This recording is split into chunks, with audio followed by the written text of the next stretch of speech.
Graça e paz, povo de Deus, boa noite.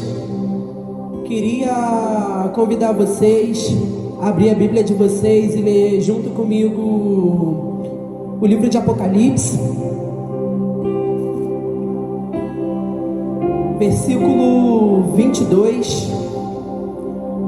capítulo 22, versículo 17, que diz assim: o Espírito e a noiva dizem vem, aquele que ouve, diga vem. Aquele que tem sede, quem quiser, venha. Aquele que tem sede, venha. E quem quiser, receba de graça a água da vida.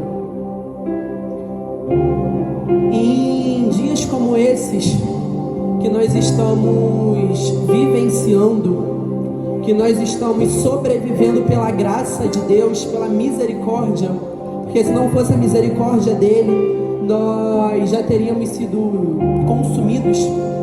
São tantas coisas que acontecem que a gente acaba esquecendo ou se desvirtuando do caminho que proporciona essa água,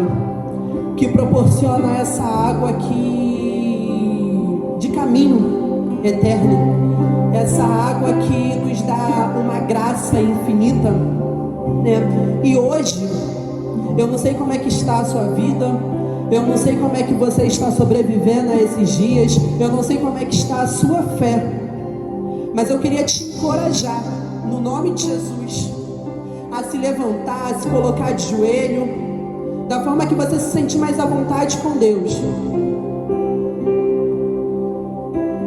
e clamar a Deus, para que você venha ter sede, e venha encontrar nele a água que é fonte de vida eterna, porque o Espírito e a noiva dizem vem, e aquele que ouve diz vem. Então, quando eu leio isso, eu entendo que ele está ansiando por nós, e assim como ele anseia por nós, nós venhamos ansiar por ele. Amém? Queria convidar vocês a curvar a sua cabeça em reverência ao nosso Deus, para que nós possamos estar orando para dar início a esse culto. Amém? Espírito Santo, nessa hora eu quero te agradecer, Pai. Eu quero te agradecer pela tua bondade. Eu quero te agradecer, Senhor, por mais um dia. Eu quero te agradecer, meu Pai, pela vida dos meus irmãos que estão nos assistindo.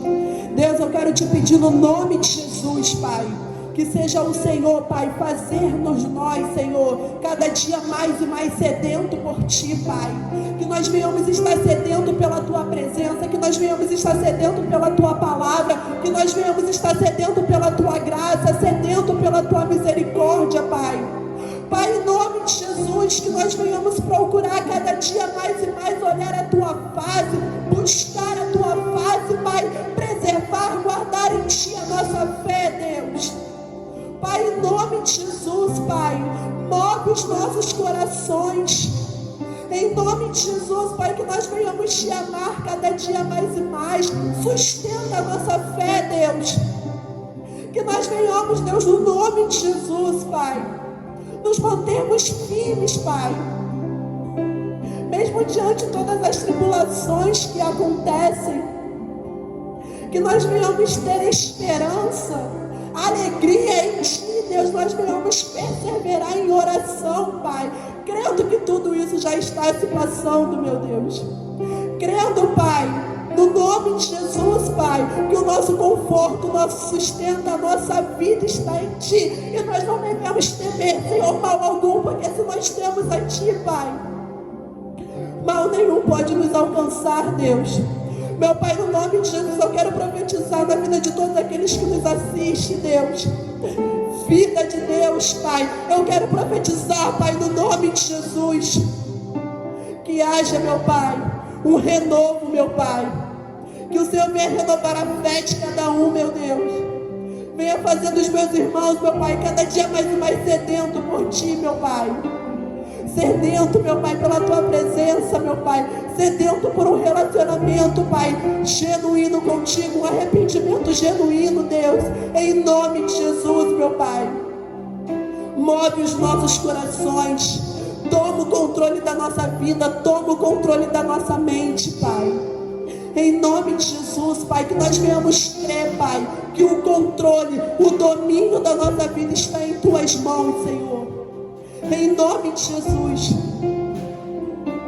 E nós venhamos, Deus, clamar até que o Senhor venha. Em nome de Jesus. Amém.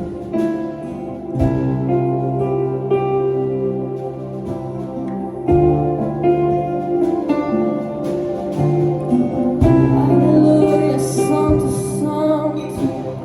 Que nós venhamos mergulhar no mais profundo. Existe um rio que flui do grande amor do Pai. Esse amor que é real, amor que enche. Que venhamos beber dessa água, ela nos purifica. Então não cesse a adoração. Ore, ore, ore, ore sem cessar. Deixa fluir esse rio através de você. Aonde você estiver, que essa água venha te limpar, te purificar. Santo, santo, santo, santo. Existe um rio, Senhor,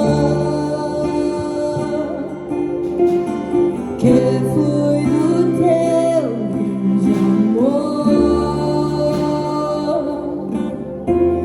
Águas que correm do trono, águas que curam, que limpam.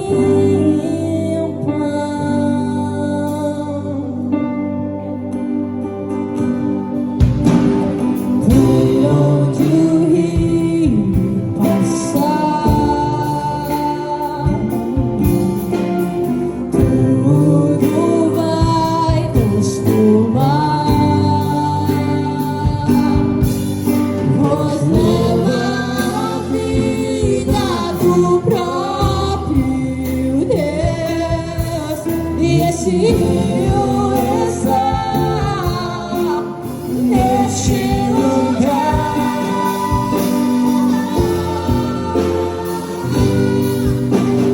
Quero beber do teu rio, Senhor. Sacia minha sede, lava o meu interior. Eu quero fluir em tuas águas. Eu quero beber da tua fonte, fonte de águas vivas.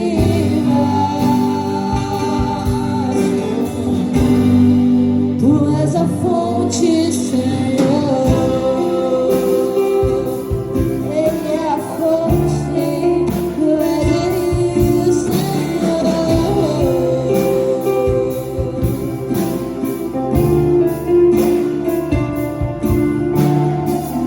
Existe um rio, Senhor, que flui do teu grande amor. Águas que correm do trono, águas que curam, que limpam. Por onde me passar, por onde o rio passar, tudo vai transformar.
quebrar o nosso vaso diante dele, que venhamos nos prostrar aos pés daquele que morreu na cruz por nós.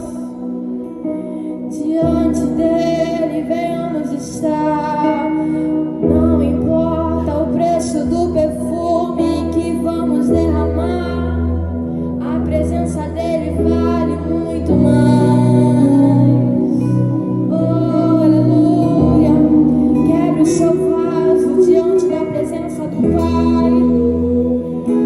Santo, santo, santo. Aos seus pés estou, pra render tudo que sou a ti, tudo que eu tiver. Receba aqui, Senhor, o meu perfume, minhas lágrimas que vão cair, bastam olhar no teu rosto. Fui perdoado logo que te vi. Sim, e todos os meus tesouros eu vou derramar diante de ti. Eu quebro meu vaso, eu quebro meu vaso aos seus pés do meu amado. Eu quebro meu vaso, eu quebro meu vaso aos pés do meu amado.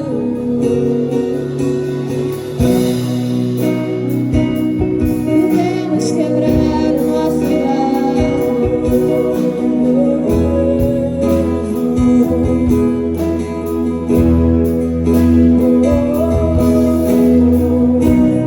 aos seus pés estou, pra render tudo que sou a ti, tudo que eu tiver. Receba aqui, Senhor, o meu perfume, minhas lágrimas que vão cair, façam olhar no teu rosto. Vou derramar logo que te vi. Todos os meus tesouros vou derramar diante de ti. Eu quebro meu vaso, eu quebro meu vaso aos seus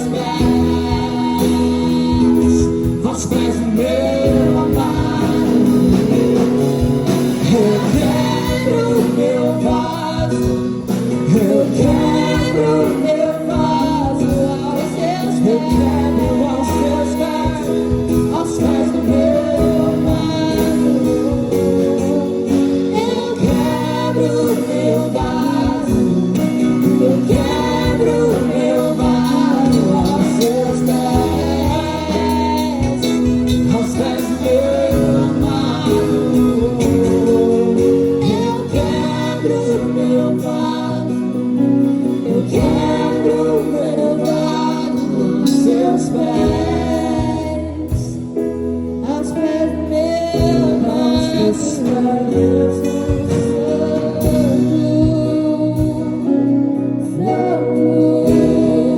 Não vai importar o preço do perfume derramado, porque tu deu tudo por mim, Jesus.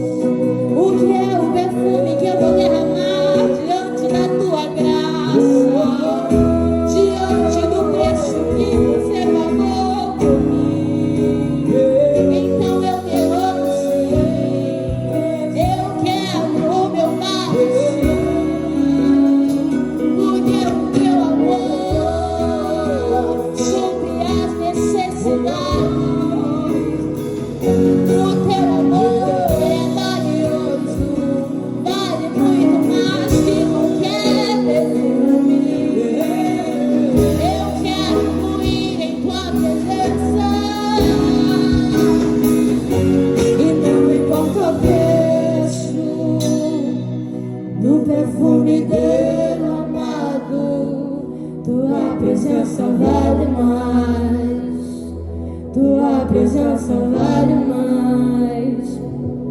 E não importa o preço do perfume derramado, tua presença vale mais, tua presença vale mais.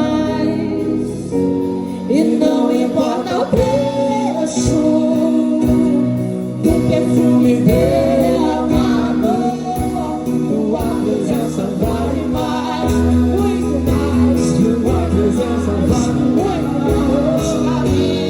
Não importa o preço do perfume derramado, tua presença, tua presença, tua presença.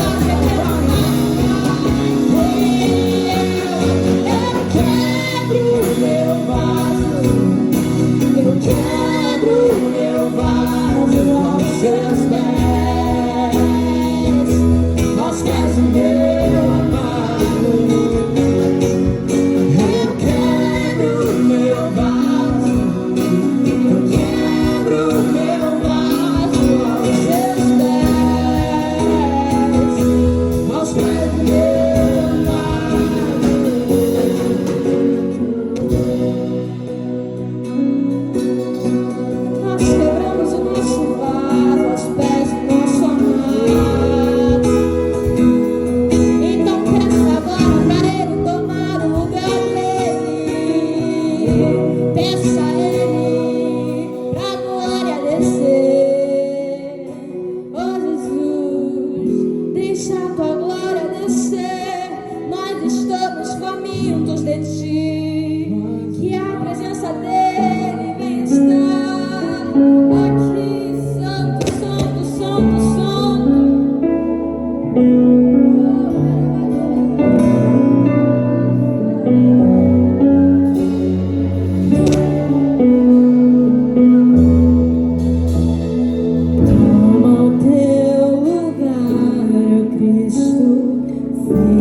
será.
acende só mais uma vez.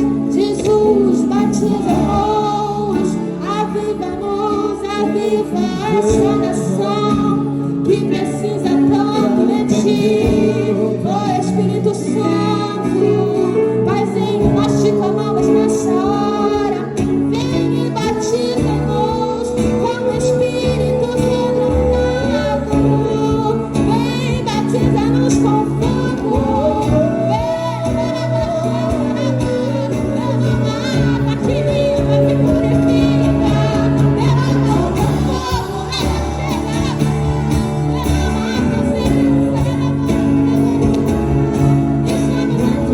nós vamos te clamar até que o Senhor venha.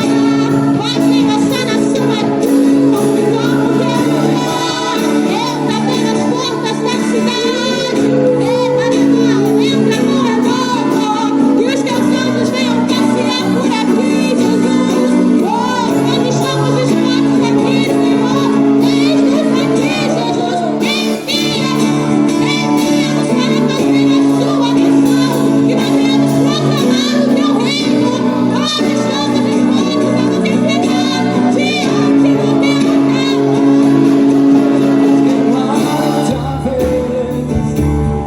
Queremos viver novamente, nos arrepender outra vez, nos acende só mais uma vez, queremos queimar outra vez, queremos viver novamente, nos arrepender outra vez, nos acende só mais uma vez.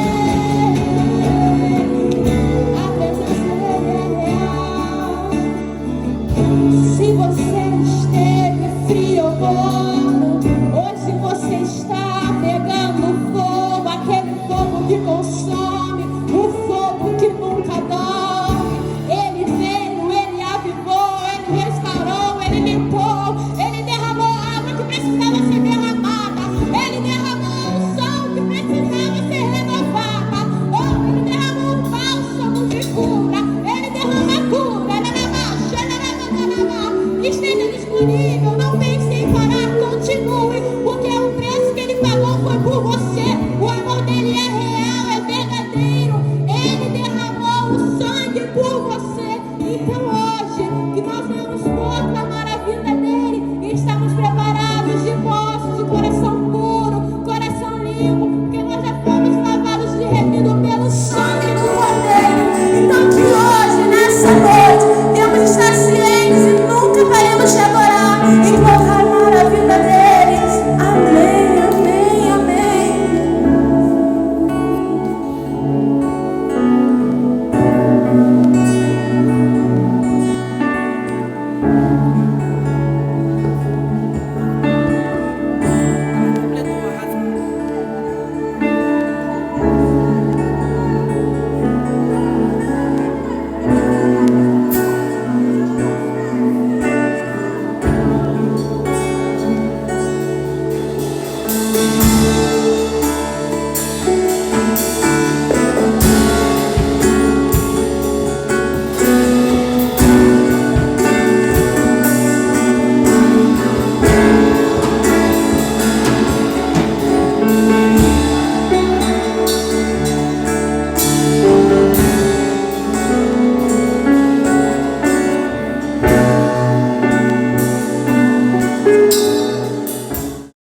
Graça e paz, meu irmão, minha irmã, Deus abençoe sua vida. Mais um culto para a honra e a glória do nosso Deus. Depois de um louvor tão tremendo igual esse que nós oferecemos a Deus, vamos agora refletirmos um pouco acerca da sua palavra, da palavra do Senhor para as nossas vidas. Lembrando que mês de maio é o mês da família, onde nós celebramos a família, onde nós invocamos de uma maneira toda especial a unção, a presença, a bênção, o poder de Deus sobre a nossa família. E que Deus então abençoe a sua família, abençoe o seu lar, abençoe a sua casa em todos os aspectos em todos os níveis, em todas as áreas, material, espiritual, emocional, enfim, que a glória de Deus possa encher, inundar o seu lar. E quero te convidar então a você abrir sua Bíblia comigo no Salmo de número 115. Hoje Deus tem uma ministração para o teu coração acerca desse tema, né? Trazendo ou atraindo a bênção de Deus para a sua família. E esse salmo fala profundamente sobre isso. Diz assim a palavra do Senhor, Salmo 115: não a nós, Senhor, não a nós, mas ao teu nome dá glória, por amor da tua misericórdia e da tua fidelidade. Porque diriam as nações: onde está o Deus deles? O nosso Deus está no céu e faz tudo como lhe agrada. Os ídolos das nações são prata e ouro, obra de mãos humanas. Tem boca e não falam, tem olhos e não veem, tem ouvidos e não ouvem, tem nariz e não cheiram, tem mãos e não apalpam, tem pés e não andam. Som nenhum lhes sai da garganta. Tornem-se semelhantes a eles os que os fazem e todos os que neles confiam. Ó Israel, confie no Senhor. Ele é o seu amparo e o seu escudo. A casa de Arão, confie no Senhor. Ele é o seu amparo e o seu escudo. Vocês que temem o Senhor, confiem no Senhor. Ele é o seu amparo e o seu escudo. O Senhor lembrou-se de nós. Ele nos abençoará. Abençoará a casa de Israel. Abençoará a casa de Arão. Pela fé, eu já profetizo, abençoará a sua casa, a sua família. E Ele abençoa os que temem o Senhor, tanto pequenos como grandes. O Senhor os abençoe mais e mais, a vocês e aos seus filhos. Que vocês sejam abençoados pelo Senhor, que fez os céus e a terra. Os céus são os céus do Senhor, mas a terra Ele deu aos filhos dos homens. Os mortos não louvam o Senhor, nem os que descem à região do silêncio podem fazer isso. Nós, porém, bendiremos o Senhor, desde agora e para sempre. Aleluia. Feche seus olhos mais uma vez, vamos ter mais um tempo de oração com o Senhor. Deus, nesse momento em que a sua palavra foi lida, nós pedimos que o teu Espírito mesmo, que inspirou alguém um dia a escrever esse texto, que o teu Espírito, ó Pai, nos inspire também, ó Deus, a nos apropriarmos dessa palavra para a nossa vida, para a nossa família, ó Deus, e que, Pai, venha se cumprir realmente o cerne, Senhor Deus, dessa mensagem, que é a tua bênção chegando até todos os lares, ó Pai, que nos ouve, que nos assistem nesse momento. Que, Pai, famílias sejam abençoadas pelo Senhor. Deus, que a nossa mente, o nosso coração, portanto, fique, ó Pai, ávido em receber essa palavra. Fiquem atentos, ó Deus, ó Pai, a serem ministrados, não por mim, mas pelo Teu próprio Espírito, ó Pai, que é onipresente, está nesse lar também. Assim eu oro, Pai, em nome de Jesus. Amém. Como eu disse, o tema dessa mensagem de hoje é atraindo a bênção de Deus para a nossa família. Só uma breve informação a respeito desse salmo. Esse salmo, ele na verdade, ele faz parte de um conjunto de salmos que começa no Salmo 113 e vai até o Salmo 118, chamado de Salmos de Halel, que significa aleluia, louvai ao Senhor. E esses salmos, eles eram cantados especialmente nas festas em Jerusalém. O povo então ia peregrinando, caminhando, subindo as montanhas em direção a Jerusalém. Esses salmos então, eles eram esses salmos que eram cantados nessa romaria, nessa peregrinação até então a cidade santa para se celebrar especialmente a Páscoa. Dito isso, vamos lá, né? Como eu disse, atraindo a bênção de Deus para a nossa família. O primeiro ponto dessa mensagem é: qual é a realidade de uma família sem a bênção de Deus. Voltando aqui ao texto, nós vamos ver do versículo 1 ao versículo 3, o seguinte: não a nós, Senhor, não a nós, mas ao teu nome da glória, por amor da tua misericórdia e da tua fidelidade. Presta atenção no versículo 2 e 3, diz assim: por que diriam as nações, onde está o Deus deles? Ou seja, outras nações estão perguntando para Israel: cadê o seu Deus? Aonde ele está?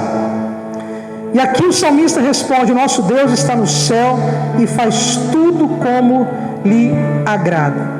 Esse salmo então ele começa com uma profissão de fé, uma afirmação do povo de Deus, de sua fé no único Deus, em franca polêmica contra as nações que rodeavam Israel, que eram nações politeístas, ou seja, adoravam vários deuses, e eles persistiam em influenciar as famílias judaicas, as famílias israelitas, a deixarem de louvar, a deixarem de adorar o único Deus, para adorar os deuses daquela terra, a Baal, a Astarote e tantos outros deuses que existiam naquelas terras. Então o povo vivia nessa crise, onde eles eram desafiados na sua fé, porque diante das dificuldades as pessoas perguntavam: ué, mas cadê o Deus de vocês? Aonde ele está? E talvez seja essa a pergunta que muitos estão fazendo nesses dias de hoje: onde está Deus? Cadê o Deus de vocês? Cadê o Deus da família de vocês? Cadê o Deus que vocês tanto dizem que é poderoso, que é soberano diante das circunstâncias?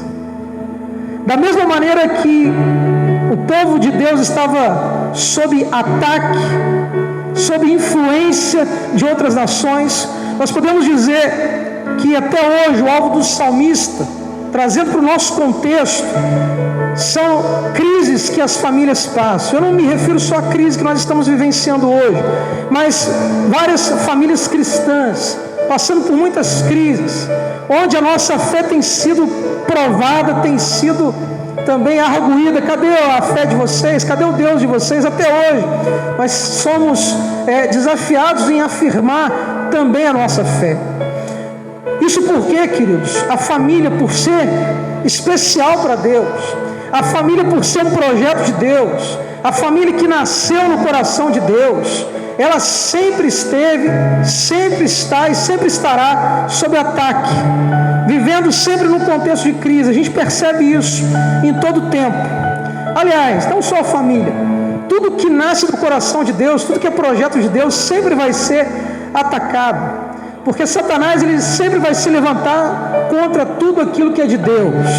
Se você é de Deus, e você é, se a sua família é de Deus, pode ter certeza que ela está sempre em crise, sempre sendo desafiada, porque esse é o projeto de Satanás: roubar, matar e destruir. Eu costumo dizer que tudo que é de Deus é como aquele carrinho velho, sem roda, sem pintura, aquele brinquedinho que ninguém dá valor, ninguém quer brincar com ele. Passa lá os garotos lá, olha aquele carrinho, aí vai alguém e dá uma reforma naquele carrinho, põe uma roda nova, pinta, põe algum enfeite novo, pronto, aí todo mundo quer o carrinho. Não, é meu, deixa comigo, eu quero brincar. É mais ou menos assim, queridos. Quando a gente estava lá, jogado no mundo, destruído, cheio de mágoa, de tristeza, ninguém queria saber da gente. Aí Deus vai lá e nos abraça, e nos restaura, e nos limpa, e nos enche de paz, de amor, nos dá uma nova vida. Aí pronto, já começa Satanás querer se levantar para destruir esse projeto de Deus. E não é diferente com a minha família, não é diferente com a sua família. E quais são essas crises então que a família hoje enfrenta? Poderia falar várias aqui. Eu queria destacar apenas algumas. Primeira crise, a crise da violência. A violência das drogas, a violência que a miséria proporciona, dos vícios, dos perigos. Nós sofremos vários tipos de violência.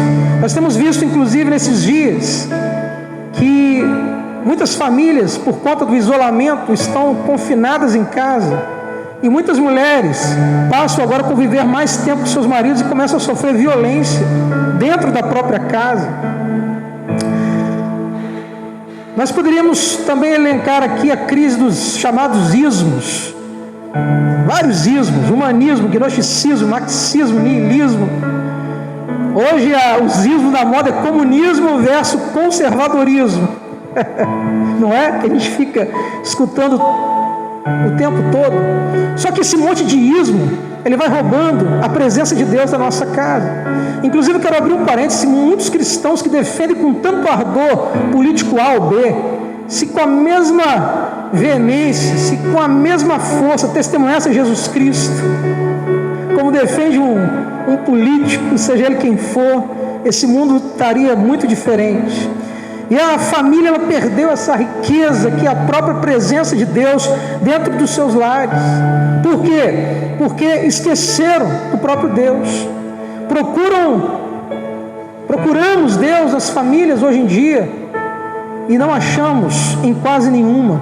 E nesse contexto, até mesmo o cristianismo ou o metodismo pode virar mais um ismo, ou seja, algo falso, algo religioso, que na verdade não nos leva a uma vida de intimidade com Deus.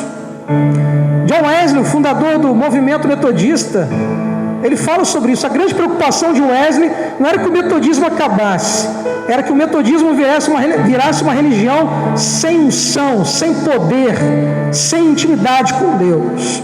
Outra crise que nós vivemos nesse contexto de família é a chamada crise de permissividade.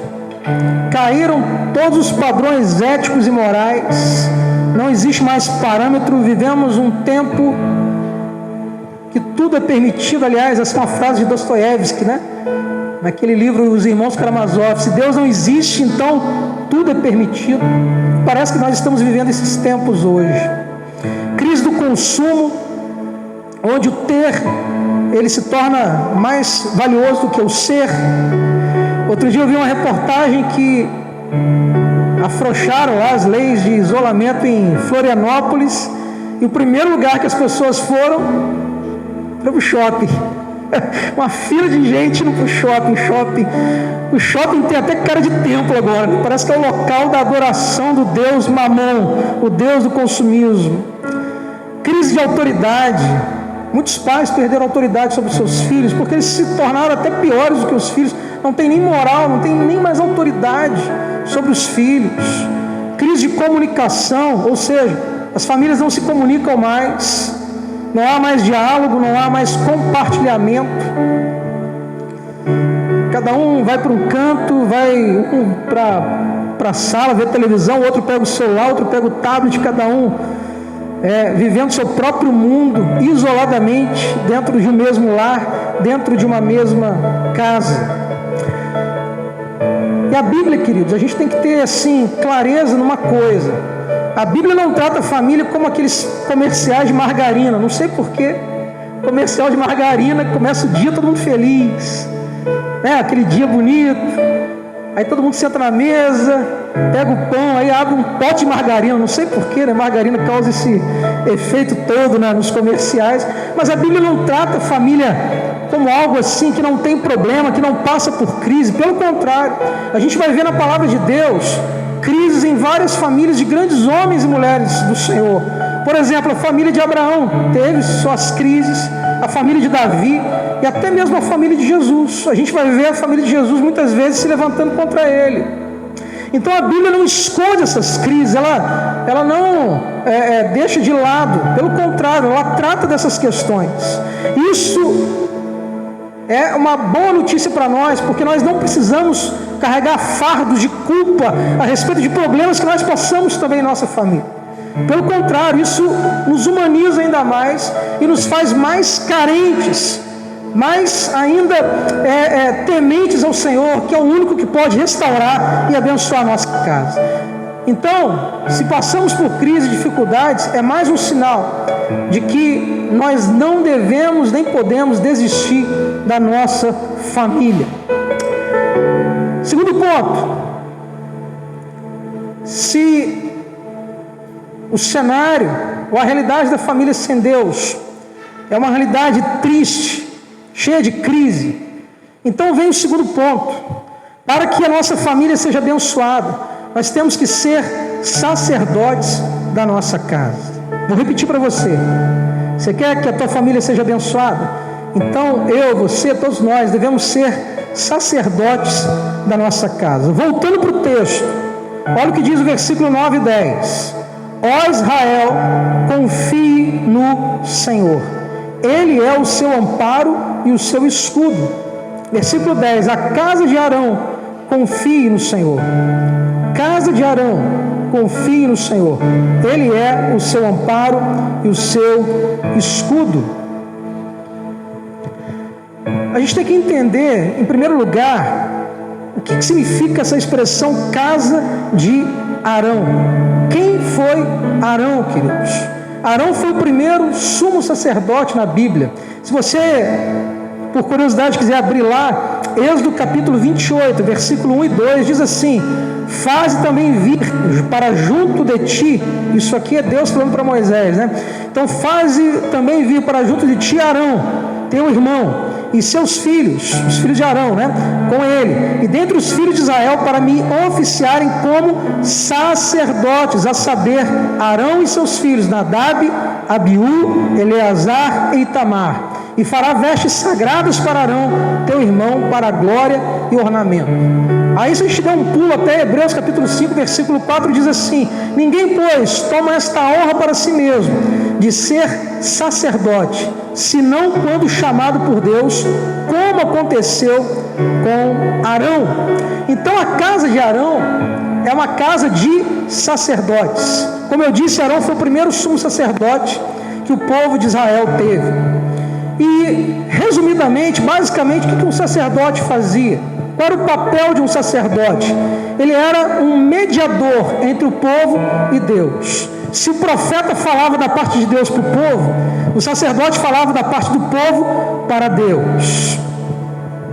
E a igreja, queridos, ela, dando continuidade a essa aliança que Deus fez com o seu povo, Deus continua levantando sacerdotes dentre a igreja. Na verdade, Ele chama todos como sacerdotes de Deus. Um dos grandes equívocos que nós, crentes, temos cometido é achar que somente a igreja ela é responsável pela formação espiritual da nossa família, dos nossos filhos. É claro que a igreja é um ambiente de refúgio, um ambiente de adoração, é um ambiente de acolhida, de ensino, de comunhão e tudo mais. Só que, e nesses dias de hoje nós temos percebido isso mais ainda, que não é a igreja, esse espaço que é responsável pela formação espiritual da nossa família. Nós, como servos e servas do Senhor, em primeiro lugar, pela busca da presença de Deus, pela busca pela intimidade com Deus, pela comunhão com o Espírito Santo de Deus, é na nossa casa, é em família. E às vezes nós transferimos essa bênção que é termos esse momento em família, de buscarmos a presença de Deus continuamente em nossos lares, transferimos isso apenas para a igreja. E aí nós reservamos normalmente um dia da semana, 2 no máximo, para termos esse momento de comunhão. Isso é bom, não estou dizendo que é ruim, mas existe um lugar muito especial, que é a nossa própria casa, a nossa própria família, para nós cultivarmos essa intimidade, essa comunhão entre família e Deus, Deus e família. E para isso o Senhor nos chama de sacerdotes. E esse outro equívoco também, que é achar que só o pastor, por exemplo, é o sacerdote, ou então só o marido é o sacerdote. Se você ler atentamente o Novo Testamento, você vai ver que o Novo Testamento chama todos nós, homens e mulheres, de sacerdotes. Todos nós, graças a Deus, temos acesso agora ao trono da graça de Deus. O véu foi rasgado por Jesus Cristo de cima e embaixo. E aquele lugar que era reservado apenas ao sumo sacerdote, agora todos nós temos livre acesso à presença de Deus. Nós não precisamos de ninguém interceder por nós. E a nossa família, então, ela adquire essa liberdade de ela poder adentrar nesse lugar, nos Santos dos Santos. Você sabe que lugar era esse, né? Existia lá o templo, tinha o átrio, que apenas o povo judeu podia entrar. Aí tinha o santo lugar que os sacerdotes entravam, mas tinha o santo dos santos, que apenas o sumo sacerdote, uma vez por ano, podia entrar. Eles amarravam até uma cordinha no tornozelo dele, porque se ele entrasse em pecado, ele era fulminado naquele lugar. E a cordinha era para dar um toquezinho para ver se ele estava vivo ainda. Se ele respondesse lá. Esse lugar agora, irmãos, não é restrito apenas a uma pessoa. Jesus nos deu livre acesso para entrarmos nesse lugar que significa, representa a presença de Deus. Nós temos vários textos, eu quero ler apenas alguns aqui, que falam sobre esse chamado que Deus faz para mim e para você de sermos esses sacerdotes. 1 Pedro 2,5 diz assim: também vós mesmos, como pedras que vivem, sois edificados casa espiritual, para serdes sacerdócio santo, a fim de oferecerdes sacrifícios espirituais, agradáveis a Deus por intermédio de Jesus Cristo.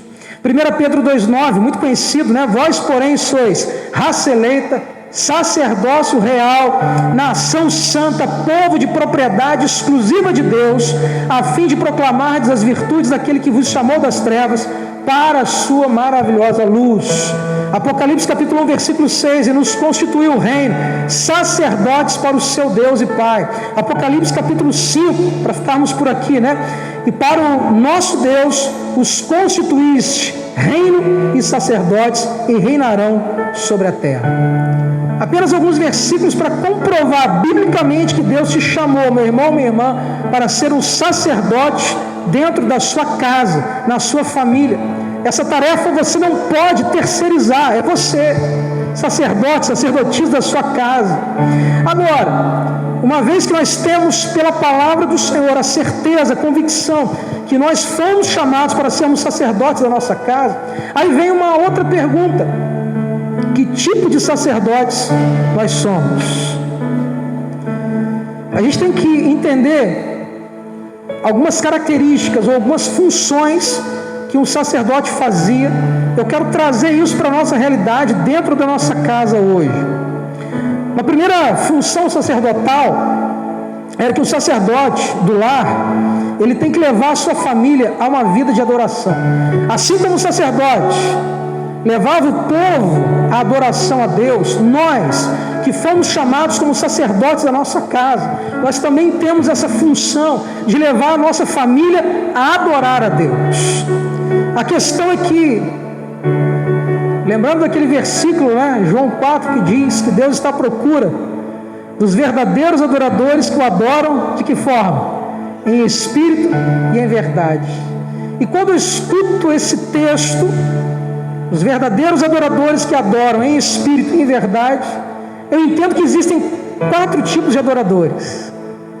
O primeiro tipo é o adorador falso e que adora de maneira falsa. Ele não tem compromisso com Deus nenhum e quando faz algum tipo de adoração de maneira falsa ainda. Existe um segundo tipo de adorador, que é aquele que adora um Deus falso, mas de maneira verdadeira. Ele foi iludido, enganado de alguma maneira, mas ele faz aquilo com seriedade, com verdade.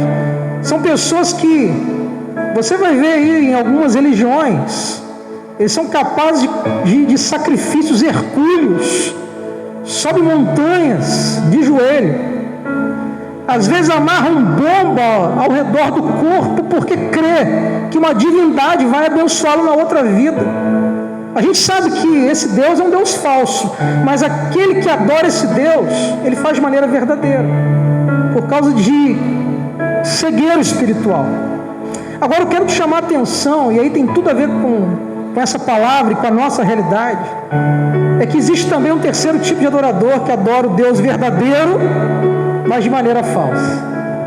Aí que é complicado, porque o texto diz, Salmo 115, versículo 4 em diante: os ídolos das nações são prata e ouro, obra de mãos humanas. Tem boca e não falam, tem olhos e não veem, tem ouvidos e não ouvem, tem nariz e não cheiram, tem mãos e não apalpam, tem pés e não andam, som nenhum lhe sai da garganta.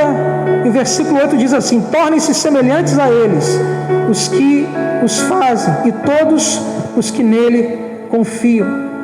Aqui a denúncia é contra os adoradores de deuses falsos, aqueles que cometiam idolatria.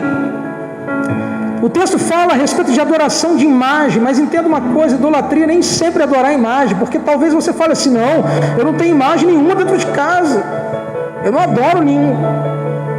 Idolatria é sempre quando nós substituímos Deus por qualquer coisa ou qualquer pessoa. Tem pessoas que não adoram imagem, mas valoriza mais um marido, uma esposa, um trabalho, um carro, um bem do que Deus. Deus fica em segundo lugar. Isso é idolatria. E a denúncia que o texto faz é isso. E se a gente perceber, até Arão, que foi o primeiro sumo sacerdote, ou seja, aquele responsável por levar a sua casa e todo o povo de Deus à presença do Senhor, a uma vida de adoração, até ele caiu nesse erro. Quando? Êxodo capítulo 32, lembra do bezerro de ouro? Se você ler esse texto, você vai ver que a intenção de Arão era adorar a Deus. Ele não estava criando uma divindade. Ele estava querendo adorar o Deus verdadeiro, mas ele fez isso de maneira falsa, através de uma imagem. E trazendo para a nossa realidade, queridos, não é difícil muitas vezes a gente também ter a mesma atitude, cometer o mesmo erro, de estar na casa de Deus, de estar invocando o nome do Senhor, mas não ter verdade naquilo, não ter confiança. E é na nossa casa que nós sabemos quem são os verdadeiros adoradores, porque na igreja é fácil ser adorador. Na igreja é fácil adorar, é bom, é gostoso, mas ali está todo mundo naquele clima, naquele ambiente. Agora é na casa que nós vamos perceber, e essa palavra é para mim, nós vamos perceber se nós de fato somos adoradores ou não. Porque na nossa casa que nós temos essa oportunidade de levarmos a nossa família à presença de Deus através, primeiramente, nem com as nossas palavras, com as nossas atitudes,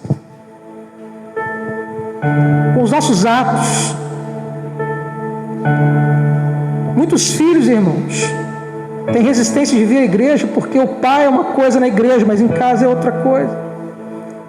Tem aquela velha historinha antiga, né, do filho que chegou para o pastor e falou assim: pastor, eu queria morar na igreja. Que isso, menino? Morar na igreja? É. Mas por que você quer morar na igreja?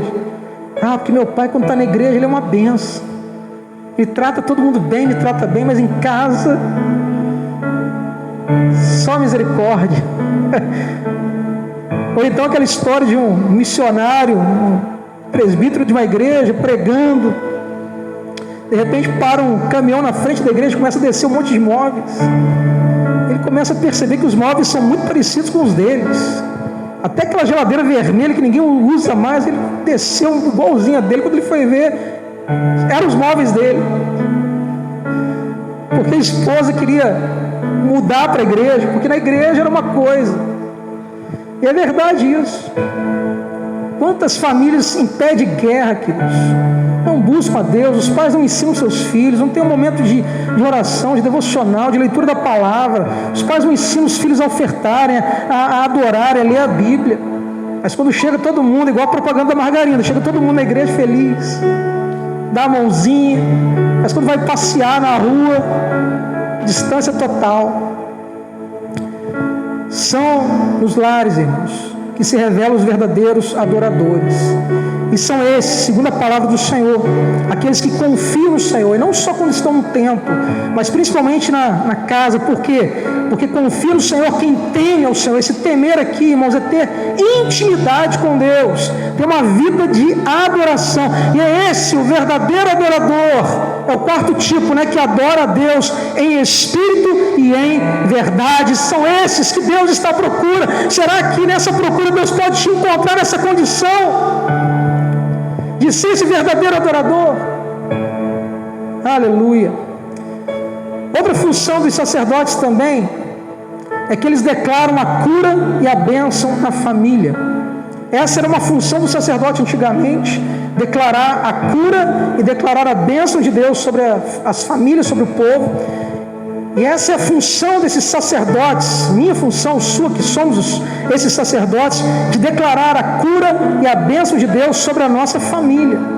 Você vai ver isso lá em Lucas, por exemplo, quando o Senhor Jesus é interpelado por 10 leprosos. E Jesus fala assim: olha, vai lá se apresentar ao sacerdote. Por quê? Porque era o sacerdote que certificava a cura. Ele que declarava se a pessoa estava curada ou não. E aí eu quero trazer 2 termos para você: realidade e verdade. Porque a gente observa uma falta de entendimento muitas vezes em nossa oração. Qual é?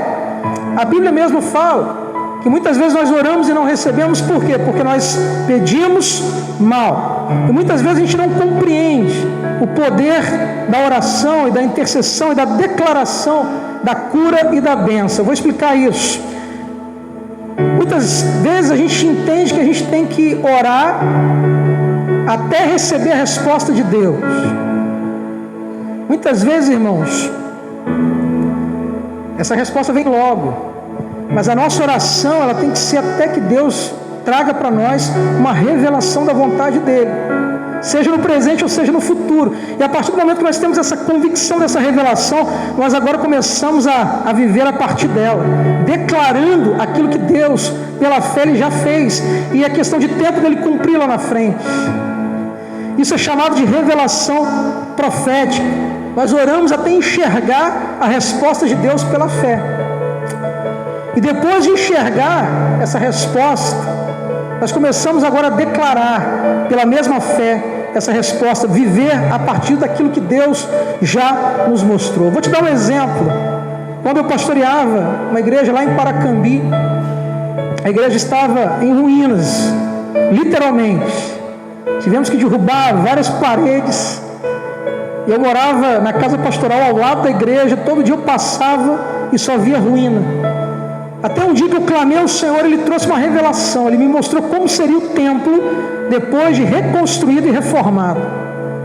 Era uma coisa linda. E diante de Deus, toda vez que eu passava então ali, eu já não via as ruínas mais. Eu só via a resposta de Deus, que ainda não havia sido concretizada. E começava a declarar aquilo. Até o dia, queridos, que Deus ele trouxe a realidade a esse mundo material, aquilo que Ele já havia definido na esfera espiritual. Isso é realidade e verdade. A gente tem que entender isso. Qual é a sua realidade? Qual é a realidade da sua família? Talvez a realidade da sua família seja que os seus filhos estão longe de casa, longe do Senhor. Mas qual é a verdade? A verdade do Evangelho: que eu e minha casa serviremos ao Senhor, que os filhos são heranças do Senhor.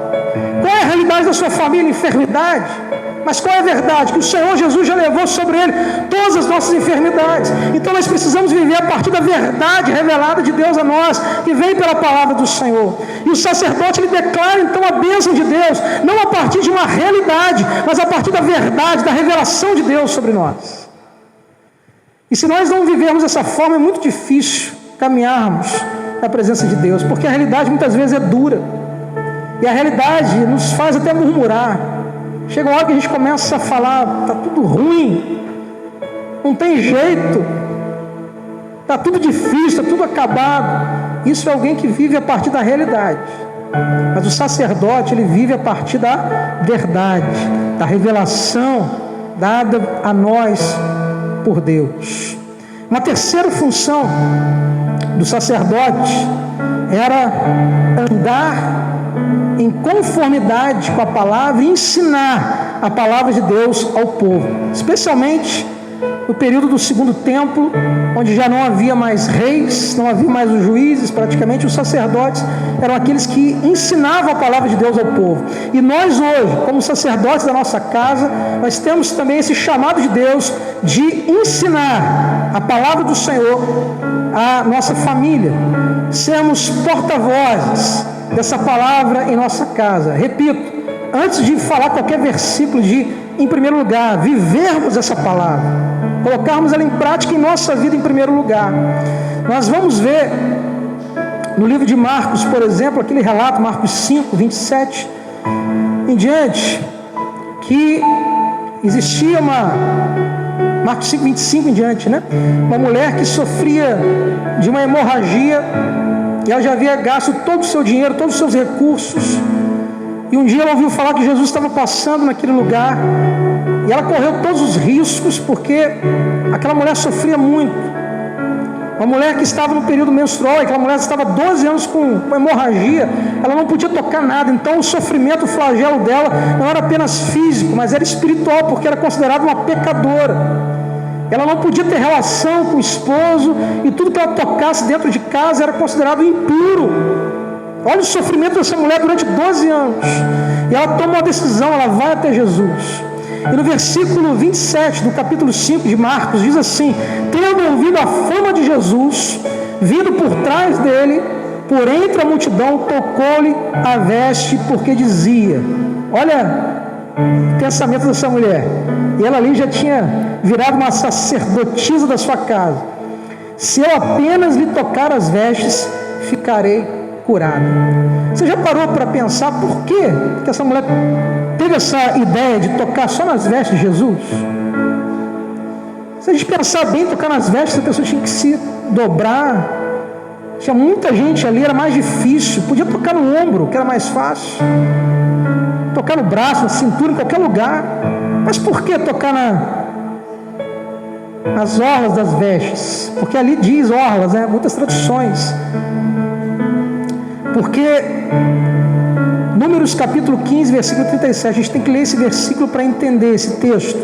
Diz assim: o Senhor disse a Moisés, olha só, que Deus já tinha revelado a Moisés lá atrás: fale aos filhos de Israel e diga-lhes que ao longo das suas gerações coloquem franjas nas extremidades das suas capas, ou das suas vestes, das suas túnicas, e ponham um cordão azul em cada franja, e as franjas estarão ali para que, ao vê-las, vocês se lembrem de todos os mandamentos do Senhor e os cumpram, para que vocês não se deixem arrastar à infidelidade, seguindo os desejos do seu coração e dos seus olhos.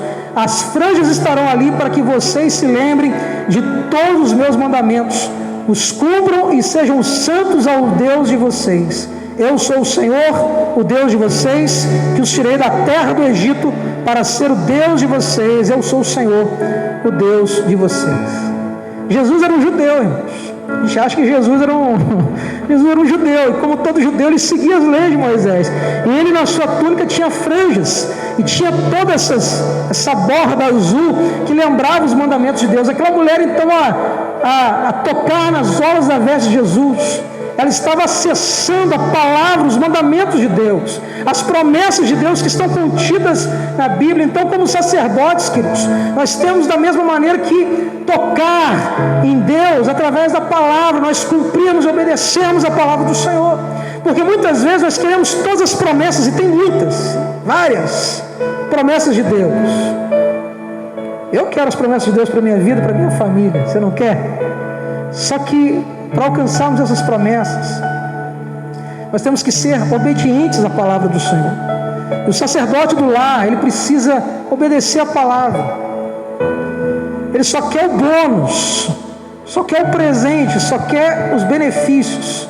Mas é necessário o ônus, a obediência e muitas vezes o sacrifício.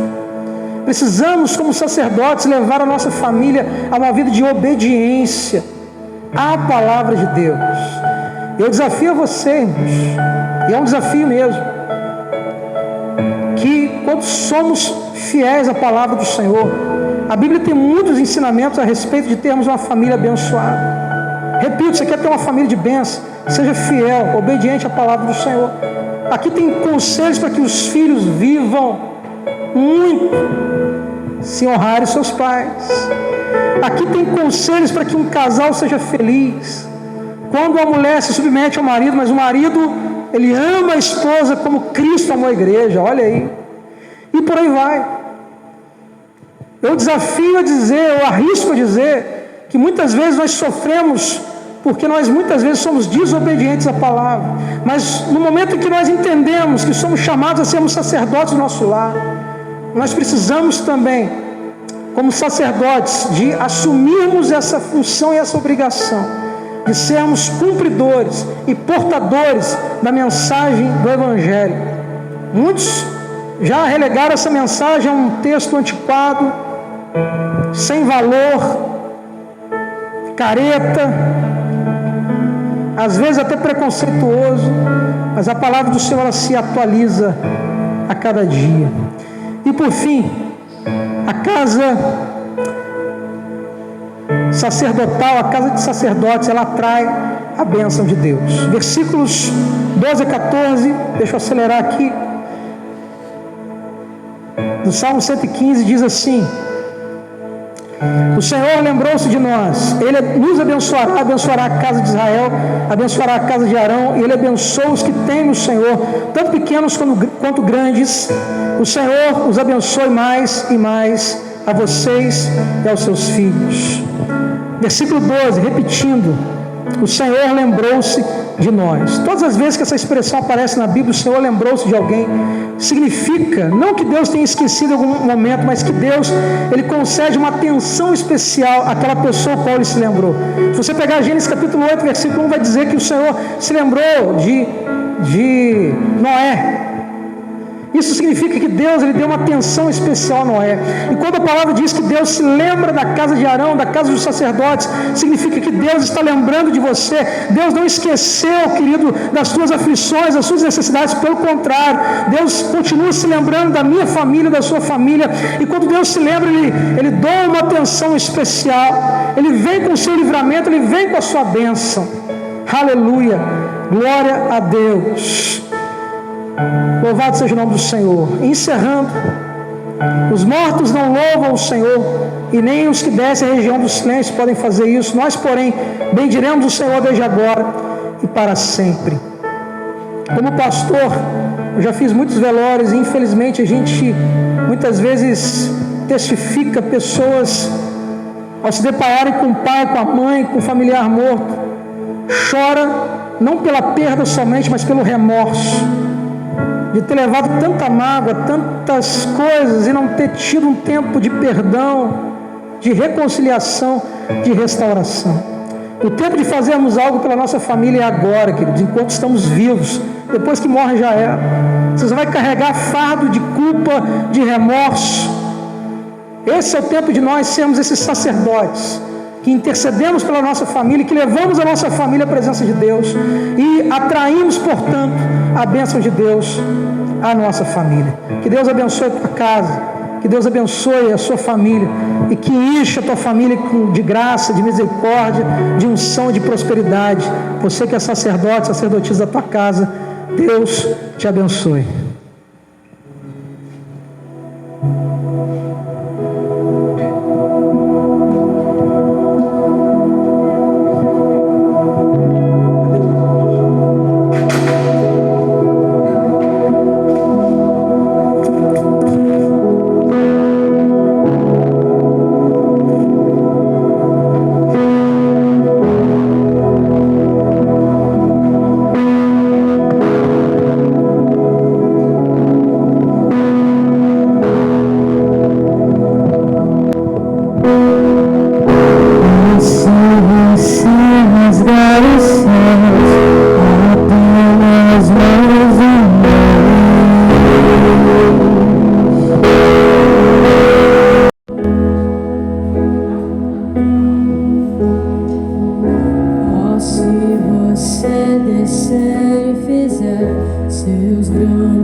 tenho sede por ti. Ensina-me a clamar e a suplicar até que o Senhor venha.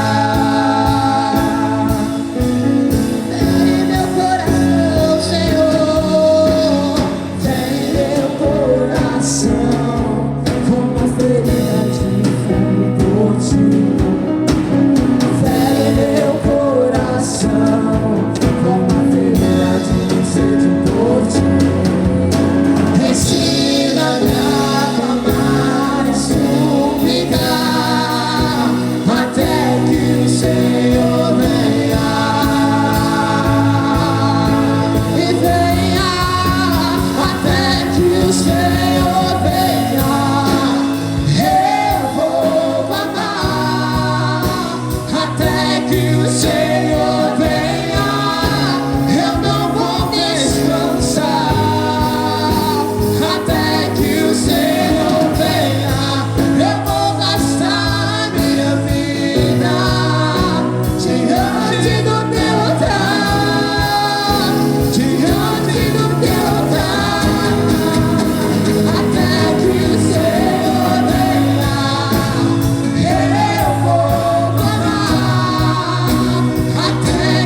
abençoar a tua família.